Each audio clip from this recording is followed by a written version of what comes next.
रेगिस्तानी पौधों की बाह्य त्वचा प्रमोम जैसे पदार्थ की परत पाई जाती है। बाहरी त्वचा पर, यहां पर लिख गया है, बाहरी त्वचा पर मोम जैसे पदार्थ की परत पाई जाती है।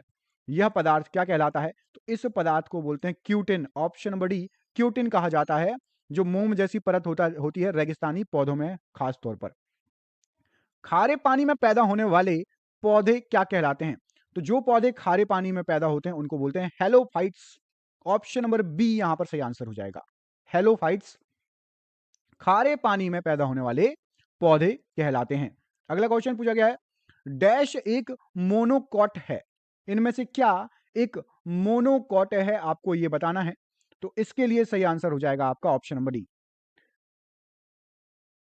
पैफियो पेडिलम। Option number D, paphiopedilum एक मोनोकॉट की कैटेगरी में आता है। Option number D right answer है। अगला क्वेश्चन देखिए, डैश एक परजीवी पौधा है, तो परजीवी पौधा इनमें से सही आंसर हो जाएगा आपका कसकुट। ऑप्शन नंबर डी, कसकुट एक परजीवी पौधा है, जो हाईलाइट है येलो कलर से, कसकुट राइट आंसर हो जाएगा। अगले क्वेश्चन में आपसे पूछा गया, निम्नलिखित में से किस पौधे ने बीज पैदा करने की क्षमता खो दी है? बीज पैदा किसमें नहीं होते, इनमें से जो ऑप्शंस दिए गए हैं, तो बीज जो है पैदा करने की क्षमता, राइट आंसर हो जाएगा चमेली। ऑप्शन नंबर डी, चमेली में बीज पैदा करने की क्षमता नहीं है। अब तरबूज में बीज होते हैं, आपको पता है, सरसों तो होते ही हैं, आम में भी गुठली बीज होता है। राइट आंसर हो जाएगा आपका इस प्रश्न के लिए चमेली में नहीं, क्षमता खो दी है। अगला क्वेश्चन देखिए, डैश कॉर्क सेल में मौजूद एक रसायन है जो उनमें गैसों और पानी के प्रवेश को रोकता है। तो कौन है भाई? तो कॉर्क सेल में एक रसायन मौजूद होता है जो पानी और गैसों को रोकता है, उसका नाम है सुबेरिन। ऑप्शन नंबर डी यहां पर सुबेरिन राइट आंसर हो जाएगा।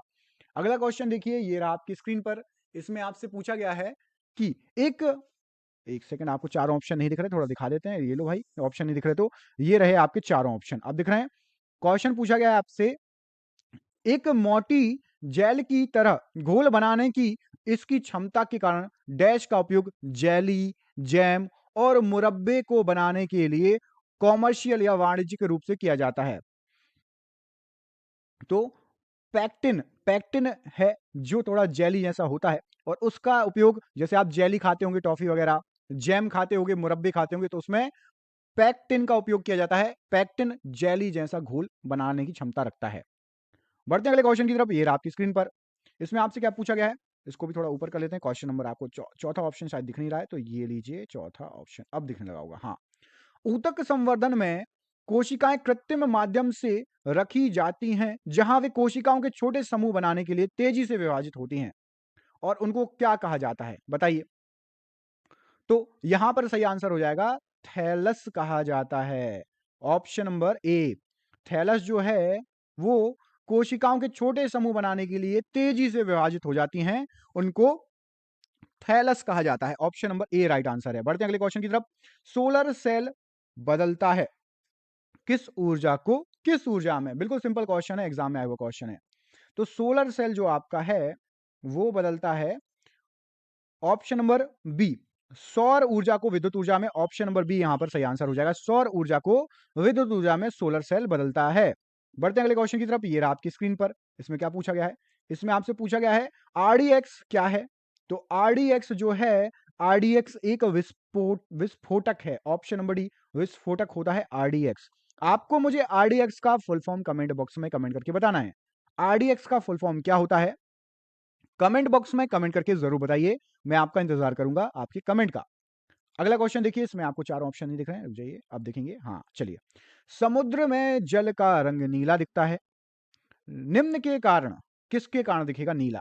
तो समुद्र में जो जल का रंग नीला दिखता है, तो पानी तो नीले कलर का है नहीं, वो इसलिए दिखता है कि जल के अणुओं द्वारा नीले प्रकाश का प्रकीर्णन हो जाता है। ऑप्शन नंबर डी यहां पर सही आंसर हो जाएगा, जल के अणुओं का नीले प्रकाश का प्रकीर्णन। अगला क्वेश्चन देखिए, अगले क्वेश्चन में आपसे पूछा गया कि मुक्त रूप से निलंबित चुंबकीय सुई किस दिशा में लटकती है? आज का सबसे इजी क्वेश्चन है ये। तो यदि आप एक चुंबक को लटका दोगे तो वो आपकी उत्तर दक्षिण दिशा में जो है लटकेगी, है ना। नॉर्थ पोल साउथ पोल होते हैं चुंबक में, आपको पता होगा। तड़ित की चमक गर्जन सुनाई देने से पहले दिखाई देने लगती है, ऐसा क्यों? मतलब बिजली चमकते हुए पहले दिखाई देगी और गरजने की आवाज बाद में आती है। सिंपल सा फंडा, सिंपल सी बात आपको पता होना चाहिए और मेरे हिसाब से आपको पता भी होगा इस प्रश्न का आंसर। इस प्रश्न का आंसर है प्रकाश की गति ध्वनि की गति से अधिक होती है।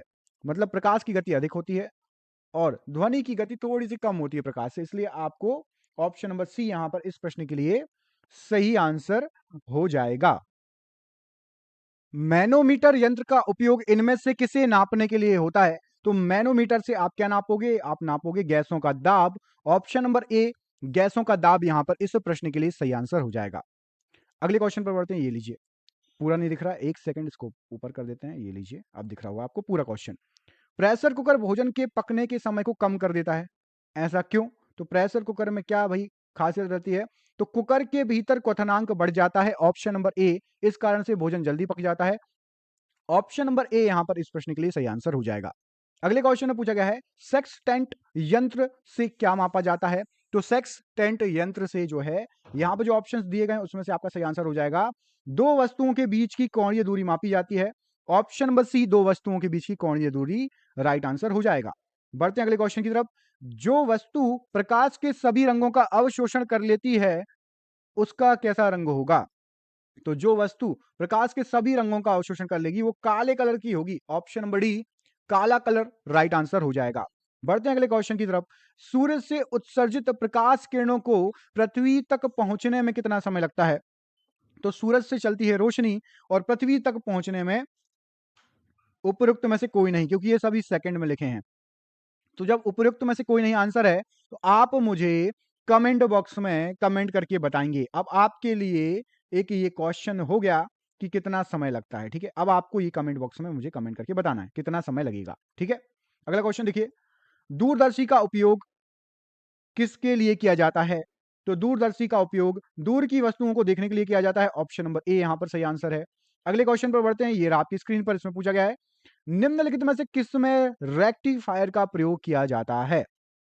तो रेक्टिफायर का प्रयोग एसी करंट को डीसी करंट में बदलने के लिए किया जाएगा।